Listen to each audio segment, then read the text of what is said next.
Together. Yes. Hello, everyone. We're here in Amsterdam, and I'm happy to be back in Amsterdam. Yes. And Welcome thanks to back. you, Rodrigo. Yes. Welcome back. Welcome back. Welcome back in Amsterdam. Where are we? We are in the center. I forgot the name of this little square, but nearby Haarlemmerstraat where I live, and it's very unbelievable that we are in the center and it's this peaceful.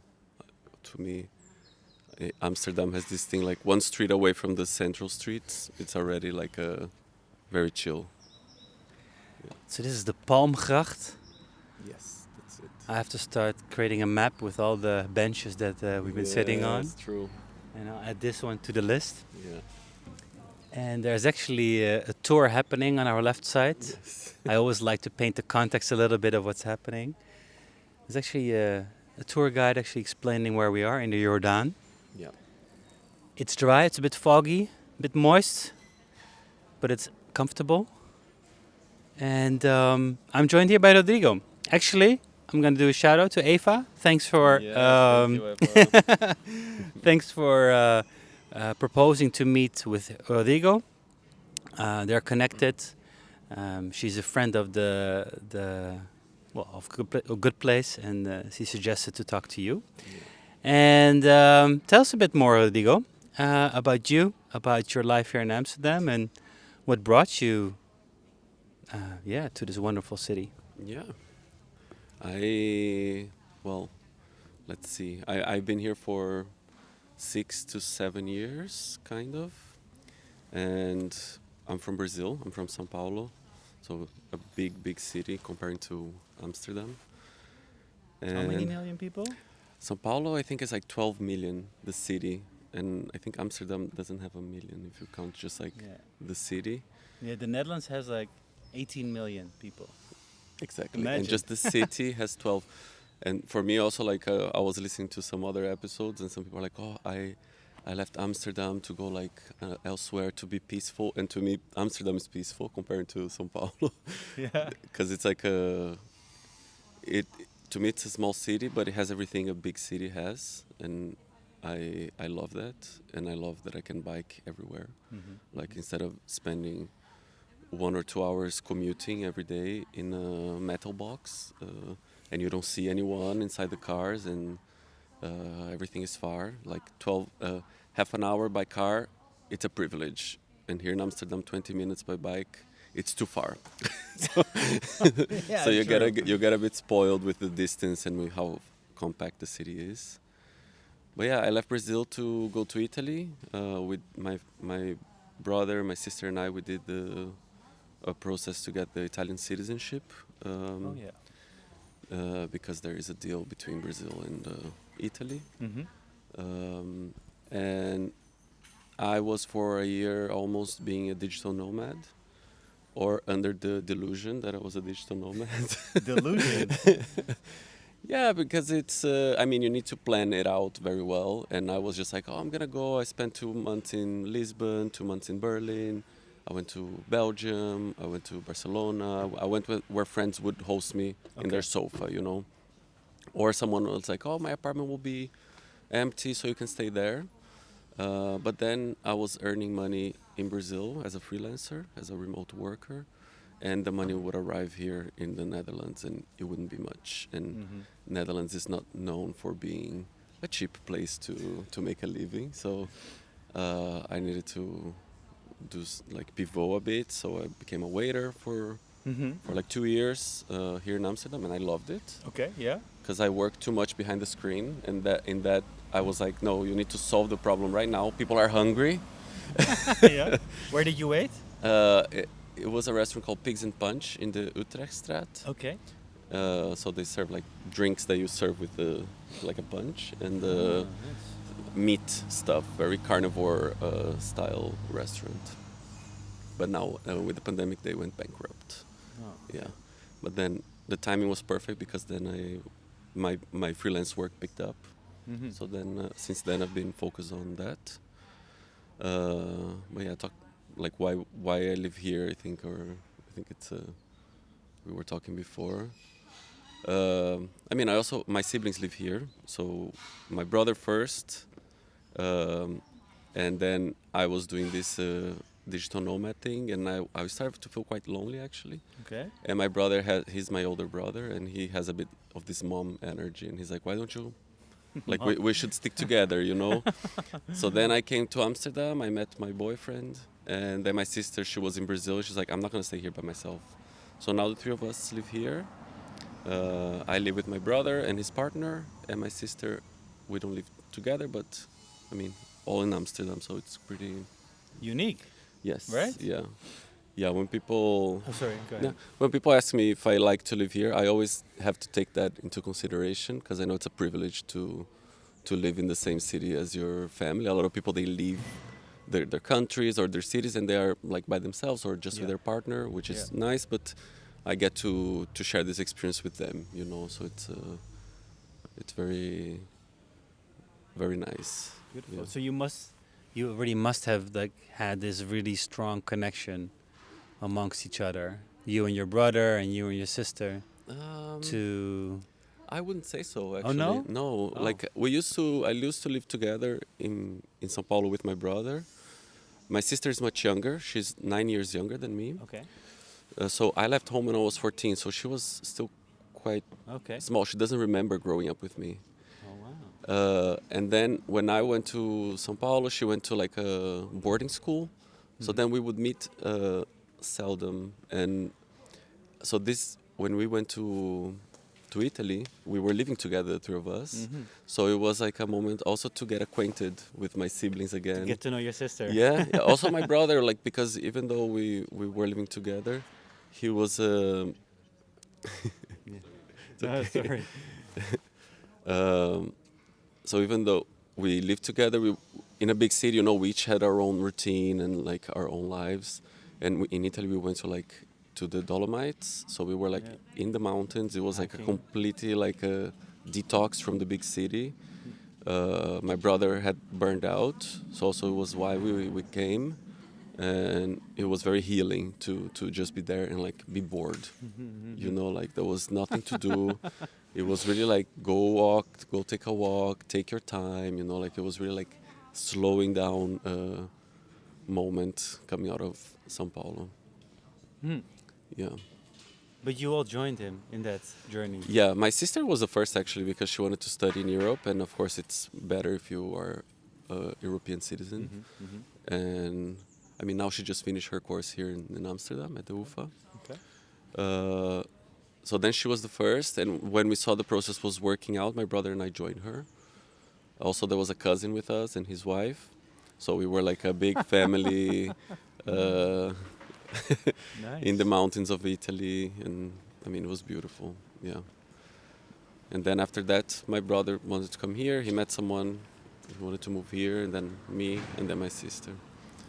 And now here we Wow. are. What a process. Yeah. And what do you think? Will you all stay here for, or Yeah. have there been conversations about whenever one of us is going to live somewhere else, we all gonna join? I mean, well, my sister just got married to a Dutch woman, so Okay. congratulations for them. It's like it's been 3 months or so. Oh wow. Yeah, so I think this kind of, at least she wants to settle here. I have my two partners here, and for me, none of us are planning to leave, even though one is from Argentina, the other one is from Italy. I don't see my brother wanting to leave. We all we're taking Dutch classes, so I think that's a sign that that we want to stay. I mean, I really like it here. The winter can be rough for a Brazilian. Yeah. We try to work around that, go spend a month or two in Brazil.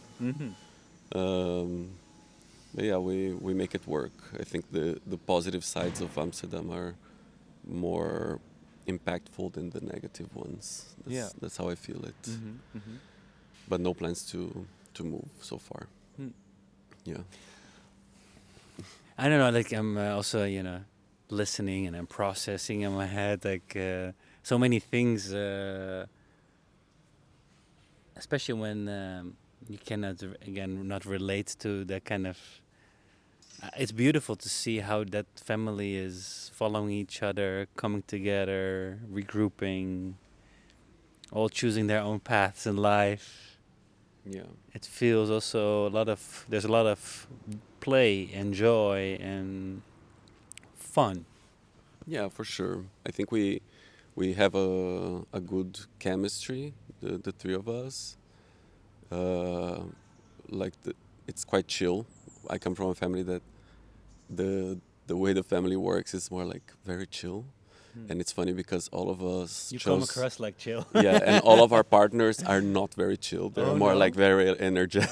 Oh, So like the opposite. Yeah. Yeah.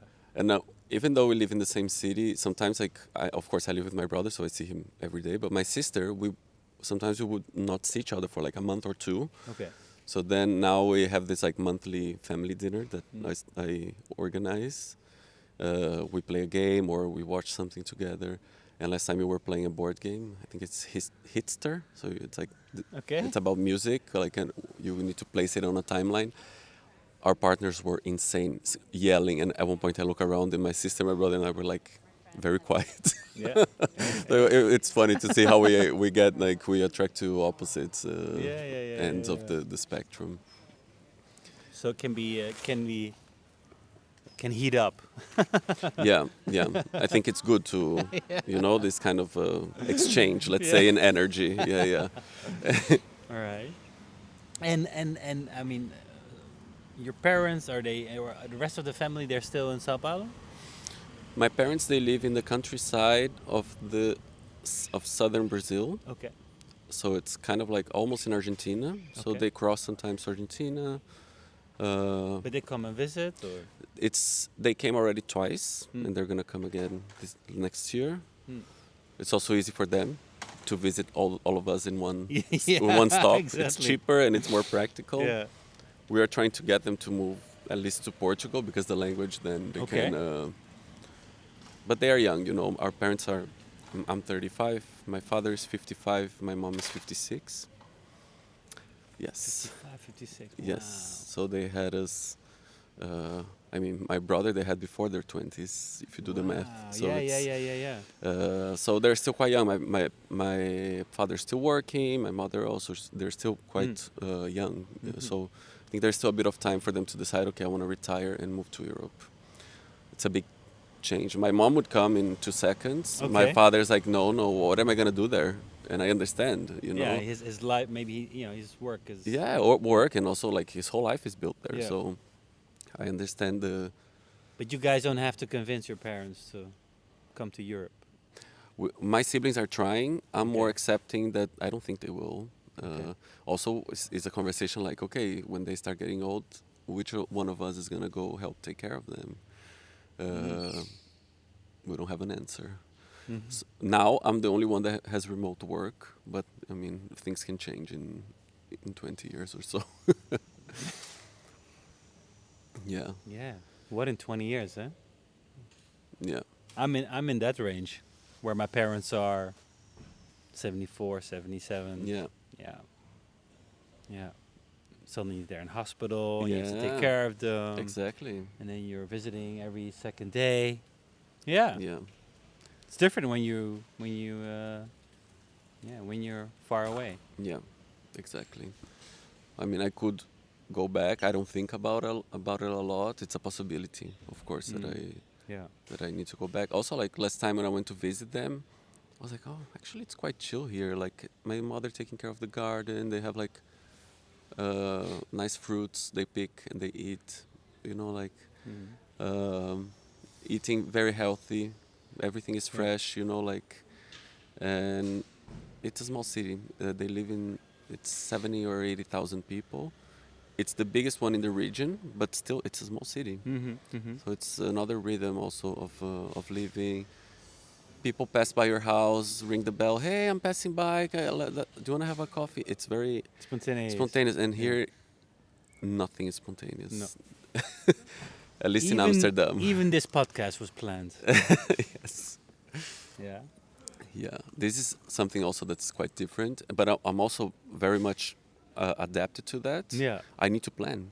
Yeah. So your life also looks planned. Yeah. No, Yeah. if I take out my calendar and I show it to you, it's crazy. Also, because I have a polyamorous relationship and I have two partners. Yeah. Some people say polyamory is a kink of scheduling. A kink. Yeah. What's a kink? A kink. It's like how do you say this? Like I mean, people used to call it perversion, and now it's a friendly way to say like a sexual Oh, like preference. Yeah, like a kink, kink, like kinky. like kinky. Yeah. Yeah. Okay. Okay. So it's like a scheduling kink, because we need to like plan. Yeah, of course. Like how many, Yeah. like which day we're gonna meet, which day. Sometimes we go together, we go to the movies together. Yeah. Sometimes no. So it's a lot of planning, and also I need time for me. Yeah. I cannot be all No, about my exactly. relationships. I need And then time, and then you also live together with your brother and his partner. which is also another calendar that we have. We have a family calendar. We have the polycule calendar, work calendar. Yeah, so it's everything is The friends calendar. the friends calendar, which I wish I had more time for. I'm trying to like be more conscious about it to also And then we're surprised that we're in a rat race, huh? in a In a rat race, as I say. yeah, yeah, exactly. We create our rat race. Yeah, Yeah. I did it myself. I mean, I cannot ignore to continue on that thread of What do you call it? Polyamory. Yeah, Polyamory. yeah. I mean, of course I've heard of it, but you're the first person I meet that actually Ah, okay. that I know that has a polyamorous relationship. Yeah, Is it singular then? Yeah. Yeah, yeah. Yeah. yeah, or, Exactly. yeah, or polyamorous relationships. Yeah. Yeah, exactly. Yeah. Even for me, sometimes I get Hmm. caught up in the terms because sometimes like non-monogamy, Yeah. No polyamory. monogamy. Yeah. Yeah, depends on also what you. But see. they are, both male. Yes. Yes. Yes. They're both male. They're both non-Dutch. Is that the definition of polyamorous? Non-Dutch. No, let's just go. Let's kidding, go. just kidding. No, I mean, I've been with Juan. He's from Argentina for almost 7 years. And I've been with Andrea for 3 years. Okay. They don't have a relationship with each other, No. like a love relationship. So I date them, but they don't date, but they get along very well. They talk. We have a group in WhatsApp. It's called nice. Boyfriends-in-Law. Nice. I love the cheekiness of it as well. Yeah, I mean, we need also like in the beginning it was a bit weird, right? Okay, what are we doing? Like it's not always easy. But I think monogamy also has its challenges, and polyamory also has its challenges. And both of them were coming from monogamous relationships before. I was already doing non-monogamy for like quite some time, maybe Okay. like 10 years. Okay. Uh, Are they both also in a polyamorous relationship? So, Juan, I would say, is more in the non-monogamous spectrum because he doesn't date anyone else, Okay. like fixed. But Andrea is now dating someone else. Okay. So then, yeah, and that's how kind of we call it a polycule, which is kind of like this little network of of people. Yeah. Yeah, I mean it's nice. I live with my brother, so like I go a lot to their houses. They live alone, both of them, which is also I like that about Amsterdam because in less than 20 minutes I get to bike to them. I Yeah. think if I were having Sao this Paulo. in São Paulo, I think it would the Yeah. geography would get in the you way. would spend more time in the car. Yeah. Than, And maybe with it somebody. would keep me from actually pursuing this format of relationship because it would be more time and like I mean to go in an Uber to go see your loved one and Yeah. I mean it can get tiring Be- and here it's more practical. I take my bike and I go. The autonomy of that it's quite Yeah. quite helpful for this kind of Is arrangement. your time divided in equally in those relationships, but as being at home, or how does that? Now we have defined like I see Juan three days per week. Also, he works near my house, so sometimes I go for a coffee. He's a pastry chef. Nice. So I go for a coffee where he works, or I just go say hi. I see Andrea twice a week, Okay. and then I have 2 days for myself. Hmm. One of these days is when I write my newsletter, Yeah. which we can we can talk about that later. But Yeah. one of those evenings is taken, and then I have one evening that I'm like, I can do either nothing or meet up with a friend. But it is that structured. Yes, yes, we have like set days of the week. The weekends we flip them around every week. So Okay. one week I'm Saturday with one, the other week I'm Sunday. So we do this kind of switching. Yeah, it's. What um, brought you to the what brought you to the polyamorous relationship? I think since very early I was exposed to it because my older brother, he's also gay, and he had a non-monogamous relationship since the beginning. And of course, at first, And your sister as well. my sister is gay as well, not polyamorous. She's Yeah, right. monogamous. Okay. Yeah. It's also, I think, quite unique that all three Yes. of you are. Yes, we say 100% success rate. I mean, some people. My parents at first, when my sister came out, because she's younger, they're like, "But what did we do?" Oh wow. Yeah. But what did we do? And all my friends there, they think it's amazing. They're like, "Oh my God, this is amazing." Your parents, like, how did they do this? No, exactly. And also there's this question of like, How did they respond, your parents? I mean, now they are very I easy. mean, 1, okay, 2, okay, 3. Yeah, yeah. like- It was a bit shocking for them because it was like, of course, I think they were expecting, okay, she's gonna be first like having grandchildren, which she still wants to, and they're planning already on having children. So I think it's Your just sister? yeah, Yeah. yeah. And I think it's just like the kind of the possibilities that we create for ourselves, right? I think Sure. Everything's in that sense possible. exactly. Yeah. So I think I come from a religious family, and now, of course, they are not anymore because we, in the religion we used to go to, of course, it was a sin to be gay. And my mom is like, at one point, she's like, no, this is bullshit. You know, she still goes for the community, but she's more like, she knows how to like filter out the things that she doesn't want, and Yeah. and the positive things, which they have for sure, because the community part of church and these things, I can see how it's positive, but the judgment, no. No, of course, I can imagine. Yeah.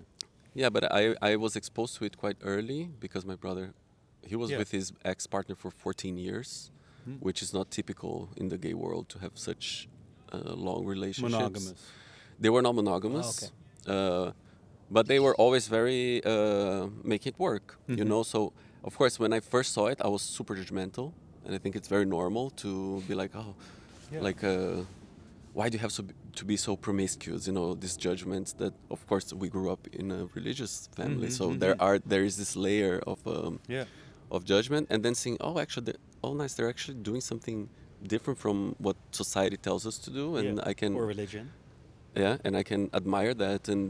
And then when I was with my boyfriend after 3 years, my first boyfriend, we were talking about it, and we're like, okay, let's try. And we were together for 7 years, and we had some format of non-monogamy. Now I think it's like real polyamory because we have partners. I mean, it was super cute. Last year my parents came to visit, and I went for dinner with both my partners and my parents. And I don't think a lot of people can say they do that. Modern family. Yeah, Yeah? yeah. And my parents always, they call me, they ask how is Andrea, how is Juan. Wow. So it's like really, it pays off to like, okay, I'm doing something different, you know. It's my choice. I don't need to follow the script that was given to me. And not to say, I think monogamy works for a lot of people. So it's like, some people think it's like, you think you're better than us, and it's not that at all. It's just, for me, I think it's more honest to say, if I'm interested to meet someone else, you know, like, and be open about it and work with jealousy. Some people have this myth that there's no jealousy involved. Exactly. That was actually my follow-up question. Yeah. Yeah, there is jealousy, but you manage it. You talk through it. How can I help you, make you feel safe? Or, you know, like. I can imagine I mean, we always say communication is key in a relationship, but even more in I think in a polyamorous relationship. Yeah. And also be open to be like incoherent, because you want to go do your things and you get jealous when your partner does it, and it's like how are the rules different for each of you? And you need to like sit with this question and kind of like work through it. So I go to therapy, like I work things out with my therapist, or just But no couples therapy. we have been a couple times Oh, yeah? with Okay. Juan, about other things, not related to the format, but about other things. I can also imagine that we all have our strengths, our weaknesses, and probably that person has these kind of traits that the other doesn't have, and it's a bit like, does that feel more complete in that setting, you think? Yeah, I mean, good question. Because one thing also that is central to polyamory is that it's a bit unfair to put all expectations in one person. Yeah. When we do that, like, oh, it needs to be like the perfect partner. He needs to be beautiful. He needs to be well, like have like success. Needs to be good in bed. If you expect everything from it can be like quite a big pressure. Yeah. And no one can deliver all these things. No. So when you, I think when you have a polyamorous relationship, you are more in peace that you're not complete and no one is, and it's fine. Like you have your shortcomings. Of course, you can work on them and things like that. But to me, it's a bit more honest on how we do things. But also, like, for me, maybe it would be hard to not compare them. Yeah. I mean, of course, it's inevitable, I think, to compare, but I don't think it's a judgmental thing. It's just like the experience that you're going through. Like, I know I have like, for example, I'm more, even though I'm Brazilian, I'm not so emotional. And I mean, I have a partner from Argentina and a partner from Italy, so you can imagine the amount of They are emotional. They are quite emotional, and sometimes they like I don't want to be on the phone like listening to this for too long, so they call each other. they became a support network to each other as well. So it's gossip about you. Also that, and I have to be in peace with that. That happens too. They can be like unite against me to make fun of me or something. Of course, in a friendly way, but but that happens. Yeah. Wow. Exciting as well. Yeah. Yeah, it's nice. It's nice. This weekend we're gonna go to Breda because Andrea is a contemporary dancer. Okay. So we're gonna go see the premiere piece, and we are driving with Andrea's boyfriend, me and Juan, to see Andrea. So I think it crossed my mind, like, whenever you go on holiday, it might be a group thing, a group holiday. Not yet, it hasn't happened, but I think for next year we want to do that. Yeah. Yeah, for now I plan 2 separate holidays with them. Yeah. Which is also nice, but for me also it will be easier and cheaper to plan one holiday with both of them. Exactly.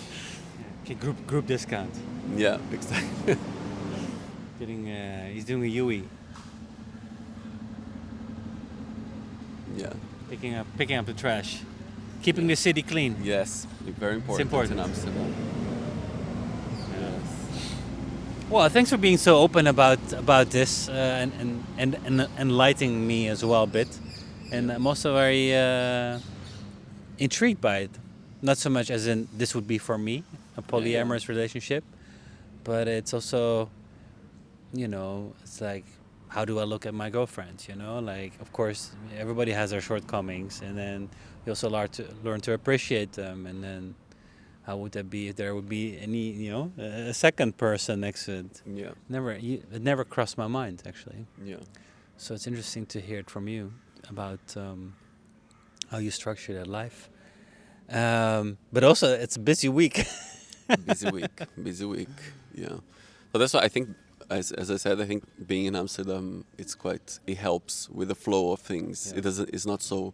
If it was in a bigger city, it would be more time consuming, I would say, and also energy consuming. So I think we can work it better in a structure like Amsterdam is. That But has Amsterdam also been the city because of it is more has a good foundation when it comes to choosing your partners, the freedom of being who you are. Has that also been a reason in comparison to what maybe in Brazil?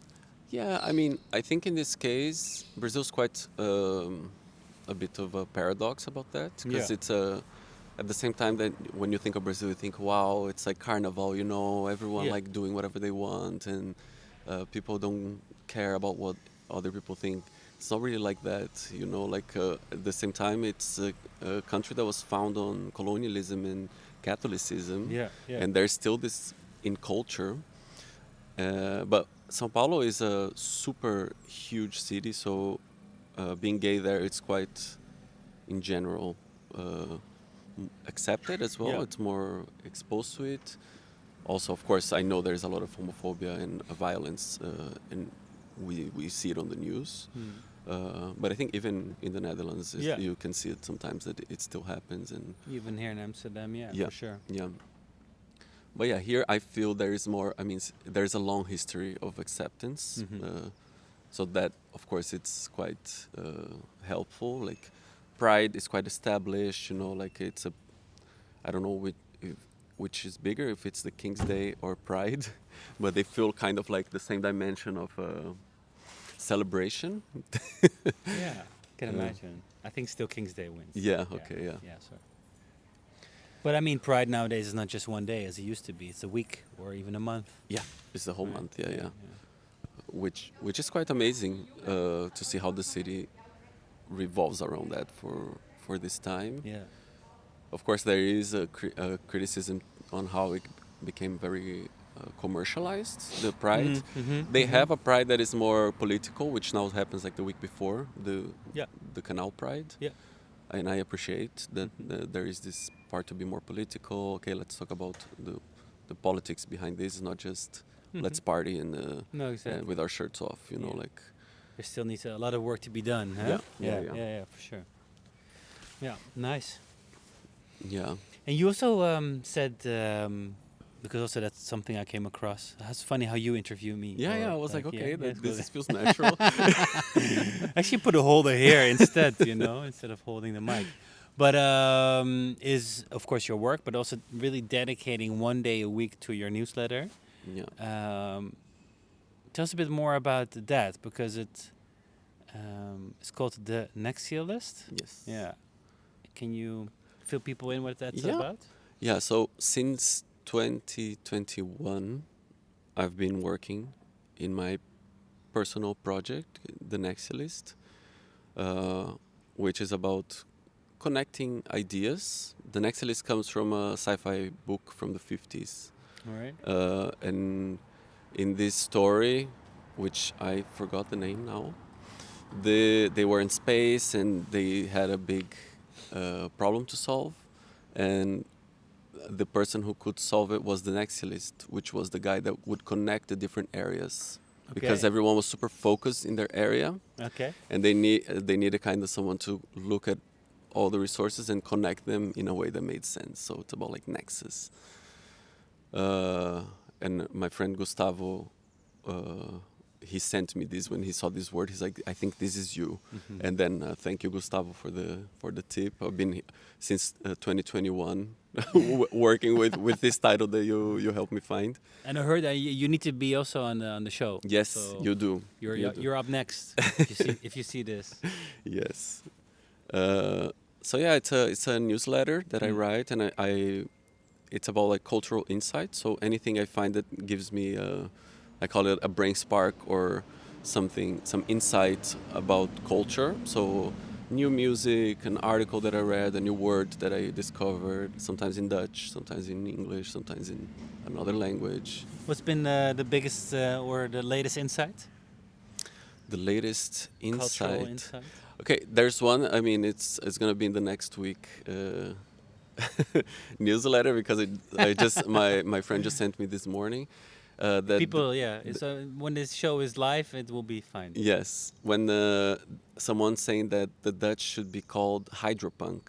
Hydropunk. Yeah, Okay. because there is like cyberpunk, there is solar punk, all these kind of like sci-fi themes. And Hydro, water, yeah, water. because I think the country is like built on the technology of like managing water. Yeah. It's quite impressive when Yeah. you think about it. So when this person said the Netherlands should be called like a hydropunk country or a hydropunk place, and I'm like, yes, I'm always fascinated by this. How everything, how the water is managed, and also the taxes of water that we pay. Yeah. True. Yeah. People love to put labels on things, so you know. Yes. Yeah. Hydropunk. Yes. Okay. Maybe it each year they add new words to the dictionary, right? The Van Dalen dictionary. Yeah, yeah. Maybe it makes a next edition. Yeah. Hydropunk. Yeah. Let's make it happen. We're trend setting here. Let's let's make it happen. Okay. But Cool. yeah, I do this weekly. I send it every Thursday. You can find the Nexialist.xyz. Hmm. And You it's, also share about your relationship, right? yes, yes, Yeah. I talk about it because usually I have an introduction that's like what I did this week, and or if I went to watch a movie with Juan, I will mention, and I will mention maybe a conversation that we had. So it's a bit of a blog mixed with references that I find online or offline, and Do you have any yeah. culture insights when it comes to cities or places to live, or? I mean there are so many. Like for instance, this idea of the third place. Yeah. You know, like that during the pandemic, it was kind of flattened into one place, and now I think people are discovering again Yeah. the power of having like a third place. I only Like a like library. a library. Yeah, exactly. um, I for me, what I'm realizing is that a lot of us are picking up the third place in a place that you have to pay. And I don't think that's the best solution. Like, oh, let's go to a bar. You need to consume something. Let's go to this place. You need to pay to go in. So it's like I think we need to also get back to the think a third public place, I think a public like space. this, Yeah. like the Yeah. library, like. Yeah. So these things are, and Amsterdam I think has plenty. Like there are museums that you don't need to pay to go in. Like the city archive I went Okay. a few weeks ago. Mhm. It's for free. It's beautiful. There's a hanging out place there. You can go you can work from there. Also, all the libraries in the city, you can just go work from there. Yeah. I mean, there's a lot. Cities is a thing that I like. For work, we did the Envisioning Cities radar. Yeah. So, Mind blowing. yeah, it's Yeah. a super nice concept to work with. Like, what's the future of cities? How are we gonna imagine? Yeah. And to me, Amsterdam has. Has those traits. Yes, exactly. Like, who said the future needs to be super high tech? Like having bikes in a well-connected city. Of course, I think they use a lot of technology to Yeah. build and to plan, and that's where tech can be helpful. Yeah. But we don't need what's that? This super fast underground. Like I don't know, train. Yeah. You know, what's from it Elon called? Musk. The Hubble or something. Yeah, exactly. Like that. It's more like towards figuring out this Yeah. other Less technologies. cars. Less cars, exactly. Yeah. In Yeah. Amsterdam, they also have the Fietsstraat, Yeah, the red streets, Yeah. the bicycle Yeah. streets. So they give priority to cyclists over cars. yeah. Yeah. Or we added to the radar also, for example, like biking infrastructure is not a super high tech solution, No. but it includes a lot of things, and also to look at biking as a health thing Mhm. because Yeah. it benefits Yeah. health as Yeah. well. Yeah. And I don't think we take it. People are like, oh, it's mobility, but it's mobility, it's health, it's social. There are so many other things that go into the biking that is not just mobility. Have you heard about the bicycle mayor network? No. There are bicycle mayors in Okay. city, like a night mayor. Yeah. He also a bicycle mayor. Oh wow. And actually, it was initiated by a company here in Amsterdam. I'll send you a link. It's called Bikes. Yeah. bycs.org. And they have a network of bicycle mayors. And those are the ambassadors of having cities cycle more. Just because of those kind of They've done tons So of it's like research. they help lobby or like Yep, they organize, lobby organize. and, Yeah, yeah. Oh, And very they necessary. they Yeah, have all these kind of research and arguments when it comes to health. yeah, Yeah, all the arguments why you should cycle more in the city. yeah, And of course, we are like the front runners, same like the Scandinavian countries and so on. And other countries, different continents, of course, need to adapt or yeah, upgrade into becoming more bicycle friendly. yeah. I mean, Brazil was built for cars. Brasilia was paid for by Volkswagen, and the streets have 5 lanes. It's not for people. Yeah, but how would you cycle in Sao Paulo? I It wouldn't get you anywhere. I used to. They are developing that. Speed bicycles. But I mean, you need to be super careful. The cars are not ready. The people that drive cars, they here. I know that it's around bike. We are bike firsts. yeah, There, you need to be super careful. Yeah. Put a helmet. You know, I used to bike 15 minutes from my house to the metro and then take the metro to work. And I thought I was like, wow.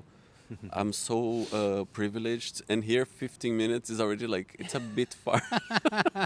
The whole journey, right? We're like, oh my god, all the way to the pipe. Oh, again to east. What are we meeting? Are we meeting in Amsterdam Oost? What? Are you kidding me? Exactly. And I always find this interesting because then if you look at tourists, they suddenly stay at Sloterdijk, and you're like, why are you in a hotel at Sloterdijk? Yeah. Why? For them, it's only 5 to 10 minutes by train. Yeah, It's yeah. like close by. For Yeah. us, it's like a different District. Yeah, I don't know. crazy, crazy.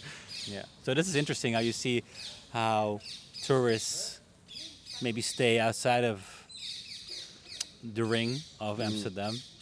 Yeah. Also that. Yeah. But also, like, I live here in the Haarlemmerstraat. The amount of tourists. Yeah. I'm like, it can be nice to be close to everything. It's a lovely street, like all the secondhand shops, all the coffee places. You know, like they're very cute shops, like with like the small businesses, and you know, it's very lively. Yeah. But also the amount of tourists walking, and you see like they get the fries and they just throw the package on the floor, and I look at that, I'm like, why?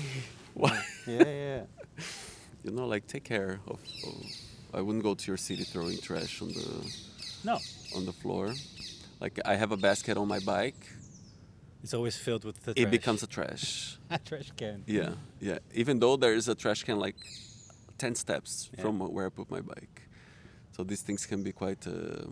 So from researching and spotting trend, maybe we also have to get into actions and provide solutions. Yeah, true. You know, think of how we can do something or collectively Yeah, group up and. yeah. I mean, this is the kind of work that I do that comes from the Nexialist sometimes. Like they will ask me, can you bring us references for a workshop? And Nice. that's kind of like how I monetize the kind of work that I Yeah, do. nice. But mostly it's for companies. So I wish there was more like a social thing, which I have done, and I love it. There's this in Amsterdam. They're called Dancing Fox. Okay. They do play shops, no workshops, Oh, nice. and it's only for things that are connected to a social or environmental cause. Oh, nice. So I've I worked would love with them. to connect with them. Yes, That sounds great. Yeah, they're super nice people.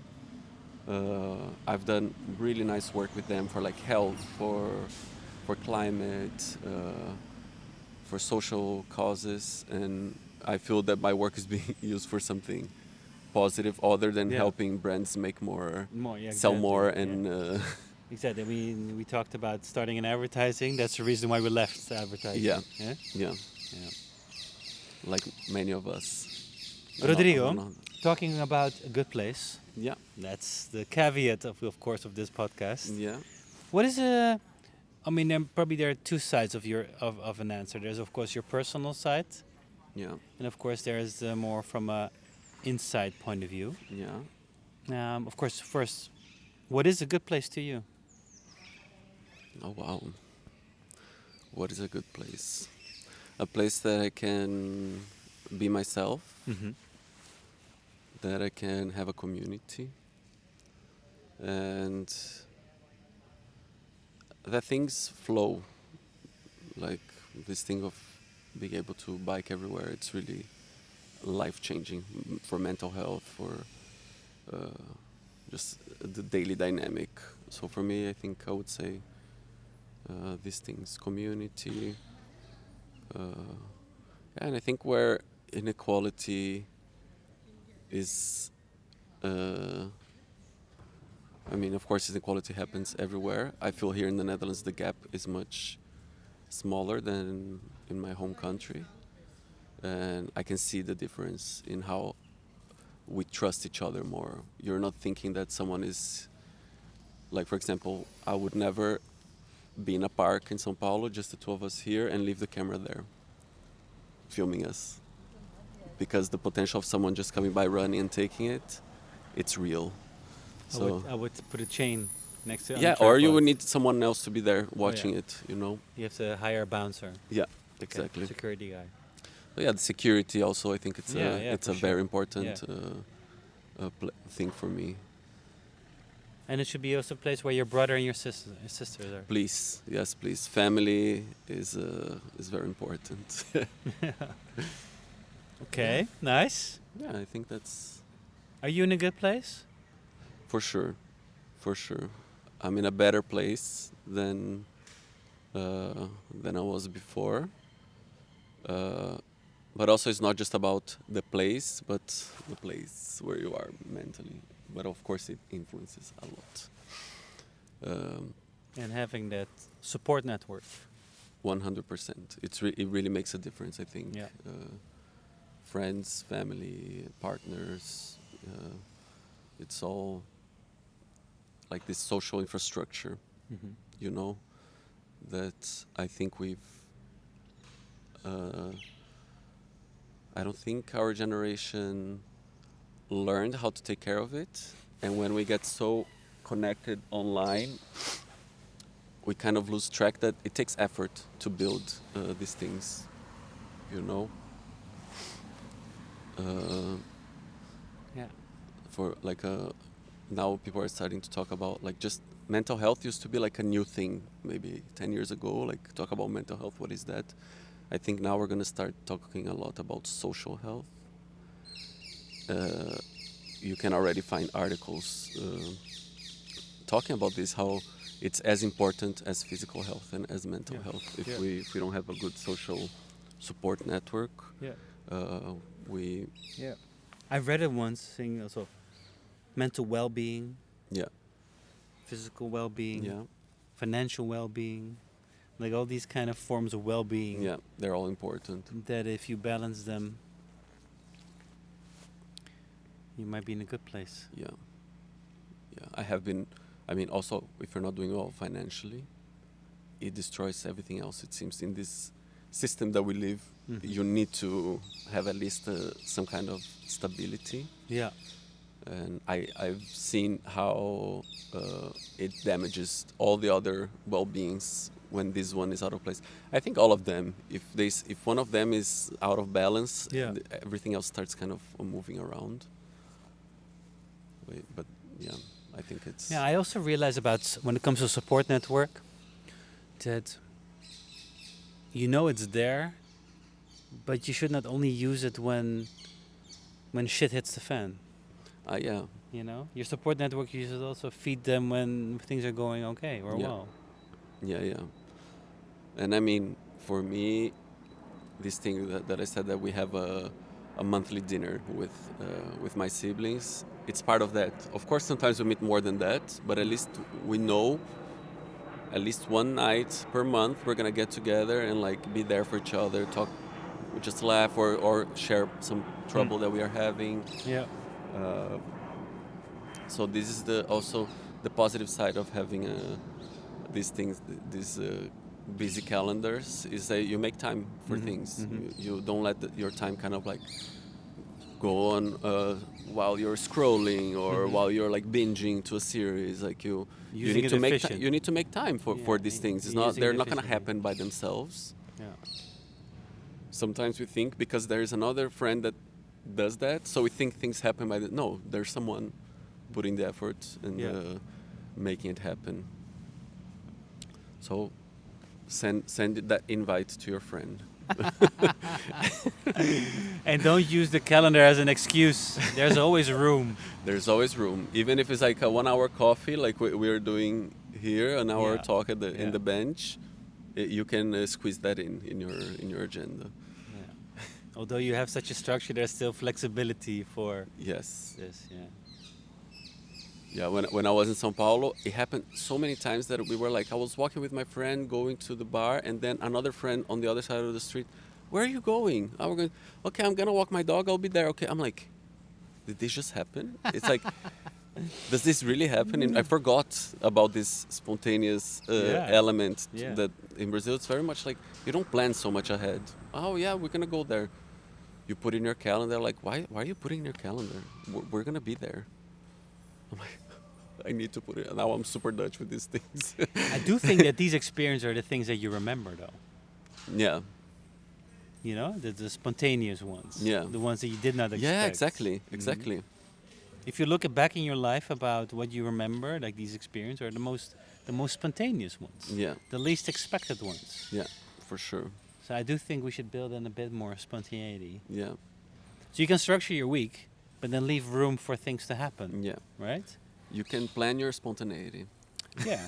Or like, me reaching out to you saying, hey, would you like to share a conversation on the bench? Yeah, exactly. Right? I mean, Yeah. it's not that spontaneous, but at least there's room for it. Yeah, exactly. Yeah. I mean, and there is a lot of spontaneity. Like, of course, we talked a bit before, but the conversation is not scripted, No, right? no. But Wait. Wait, where are my cards? Cards. yeah, so I think, yeah, this is, and also like for instance, Carnival, which I think is a very part of Brazilian culture, and Yeah.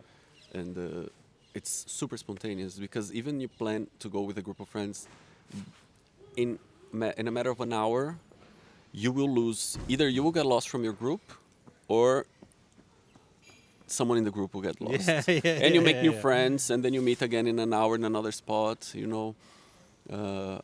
and I mean, anyone that goes and has the Carnival experience says how life-changing it is, because it's all Yeah. about spontaneity. Yeah. It's all about this, how do they say it? This egregora. It's like everyone is there to have fun, and it's so many people that it manifests, And of course, here we have pride, but even the pride, I think it's so like planned. I think Maybe and carnival needs to become a verb. So a good place is also where you bring in a little bit of carnival. yeah, for sure. Maybe only Brazilians can do that. Yeah, there's something. There's They something know that we how know it's how to done. party. We know how Yeah. to party. Yeah. That it is true. Like, You should go to carnival here in the Netherlands and Yes. see what the difference is. I mean, the thing is, it's still so cold. We are used to being Carnival, and it's like summer. Of course, it happens at the same time. But it's nice for your newsletter just to see the comparison. True. I need to do that. You got a little assignment there. Yeah. Homework. Homework.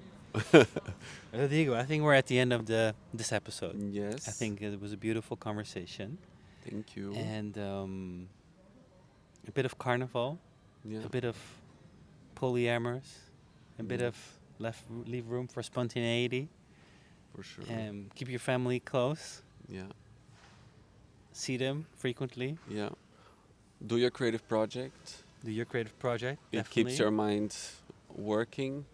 Yeah. Do that for yourself more Gets than you out for of other bed. people. Gets you out of bed for Yeah. sure. Yeah. It gives you some discipline and some challenges to talk with yourself. Yeah. Like, and improve something that you want to work on. I think that's Cool. Any Yeah. other final statements you want to make before we close off?